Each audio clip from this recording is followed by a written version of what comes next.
اعوذ باللہ من الشیطان الرجیم، بسم اللہ الرحمن الرحیم۔ بخاری شریف جلد اول، حدیث نمبر 873۔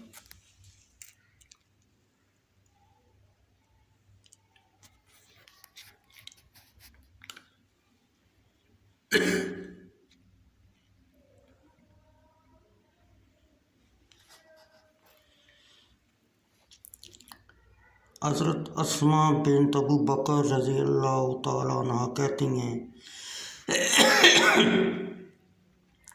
میں حضرت عائشہ رضی اللہ تعالیٰ عنہ کے پاس گئے اور لوگ نماز پڑھ رہے تھے۔ میں نے کہا، لوگوں کا کیا حال ہے؟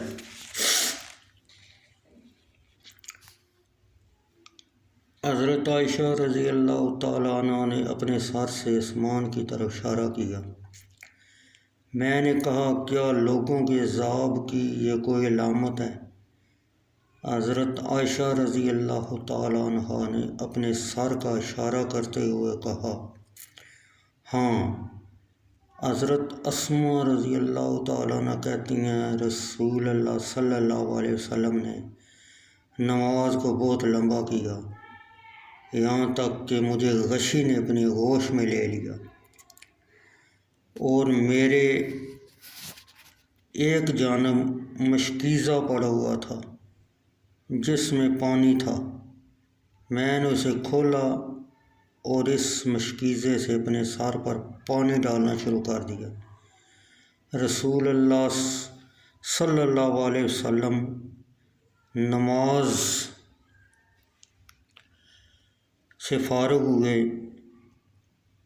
اور تحقیق سورج گرہن سے صاف ہو چکا تھا، اور آپ نے لوگوں کو خطبہ ارشاد فرمایا اور اللہ تعالیٰ عظمہ کی حمد و بیان کی، جس کے وہ لائق ہے۔ پھر فرمایا، اما بعد، حضرت اسماء رضی اللہ تعالیٰ عنہ کہتی ہیں، ان ساری عورتوں نے مختلف قسم کی باتیں کرنا شروع کر دیں اور میں ان کے پاس گئی تاکہ ان کو چپ کراؤں۔ حضرت اسماء کہتی ہیں، پھر میں نے حضرت عائشہ رضی اللہ تعالیٰ عنہ سے کہا۔ آپ نے فرمایا، حضرت عائشہ رضی اللہ تعالیٰ عنہ کہتی ہیں، آپ نے فرمایا، کوئی چیز ایسی نہ تھی جس کو میں نے اپنے اس مقام یعنی جہاں کھڑا ہوں میں نہ دیکھ لیا ہو، یہاں تک کہ میں نے جنت و جہنم کو بھی دیکھا، اور بلا شبہ تحقیق میری طرف وحی کی گئی کہ تم اپنی قبروں میں آزمائش کیے جاؤ گے، یعنی تمہارا امتحان ہوگا، جو فتنہ مسیح دجال کی مثل یا اس کے قریب ہوگا۔ تم میں سے ہر ایک کے پاس ایک شخص لایا جائے گا اور اسے کہا جائے گا، اس شخص کے متعلق تو کیا علم رکھتا ہے؟ جو مومن یا موقن الشام بن عروہ حدیث کے ایک راوی کا شک ہوگا تو کہے گا، وہ رسول اللہ ہیں، وہ محمد صلی اللہ علیہ وسلم ہیں، جو ہمارے پاس معجزات اور ہدایات لے کر تشریف لائے۔ ہم آپ پر ایمان لائے اور آپ کی دعوت قبول کی اور صدقے نیت سے آپ کی اتباع اور تصدیق کی۔ پھر اس کو کہا جائے گا، تو آرام سے سو جا، ہم کو پہلے ہی معلوم تھا کہ صالح اور نبی اکرم صلی اللہ علیہ وسلم پر ایمان رکھنے والا ہے، لیکن منافق یا شک کرنے والا ہشام بن عروہ نے شک سے بیان کیا ہے۔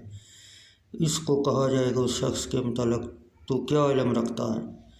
وہ کہے گا، میں اس کو نہیں جانتا، لوگوں کو کچھ کہتے ہوئے سنا، میں نے کچھ کہہ دیا۔ ہشام بن عروہ کہتے ہیں، تحقیق مجھے فاطمہ بنت منظر نے بیان کیا کہ میں نے اس حدیث کو خوب یاد کیا ہے۔ سوال اس کے کہ فاطمہ بنت منظر نے جو اس منافق یا مرتاب کا لفظ بیان کیا پر سختیاں ہوں گی۔